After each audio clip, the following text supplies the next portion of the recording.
Star प्रवाहावर एकीकडे येड लागलं प्रेमाचं, थोडं तुझं आणि थोडं माझं यांसारख्या नव्या मालिका प्रेक्षकांच्या भेटीला येत असतानाच दुसरीकडे पिंकीचा विजय असो ही मालिका प्रेक्षकांचा निरोप घेणार आहे। मालिकेच्या शेवटच्या भागात काय घडणार याचा एक प्रोमो नुकताच समोर आलाय। सासूबाई थांबा, या हारामध्ये बॉम्ब आहे।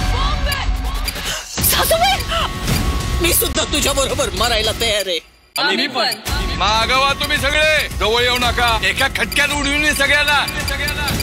या प्रोमो मध्ये पिंकीच्या हातात बॉम्ब आहे आणि त्याचा रिमोट बापूसाहेबांच्या हातात आहे। बापूसाहेबांना वेळीच समज येणार आणि मालिकेचा शेवट सकारात्मक होणार की बॉम्ब फुटून सर्वांच्याच मृत्यूने नकारात्मक वळणावर मालिका संपणार हे पाहण्याची उत्सुकता प्रेक्षकांना लागली आहे। 26 मेला दुपारी 2 आणि संध्याकाळी 8 वाजता या मालिकेचा शेवटचा भाग प्रसारित होणार आहे। पिंकीचा विजय असो ही मालिका जानेवारी 2022 पासून प्रेक्षकांच्या भेटीस आली। अल्पावधीतच ही मालिका प्रेक्षकांच्या पसंतीस उतरली। या मालिकेतील पिंकी ही भूमिका खूप गाजली। तिची स्टाईल, तिचं बोलणं चाहत्यांना खूप आवडलं। पिंकी सोबतच मालिकेतील इतर पात्रांनाही खूप प्रेम मिळालं। मालिकेत वारंवार येणाऱ्या नव्या वळणांनी प्रेक्षकांना खिळवून ठेवलं। आता ही मालिका लवकरच निरोप घेणार आहे म्हणून प्रेक्षक नाराज झालेत, पण त्याचबरोबर या मालिकेतील कलाकारांना नव्या मालिकेत नव्या भूमिकेत पाहण्यासाठी ते उत्सुकही आहेत। तुम्हाला किती आवडते पिंकीचा विजय असो ही मालिका? आम्हाला कमेंट्समध्ये नक्की सांगा। मराठी टेलिव्हिजन विश्वातील बातम्या, अपडेट्स आणि गॉसिपसाठी सबस्क्राईब करा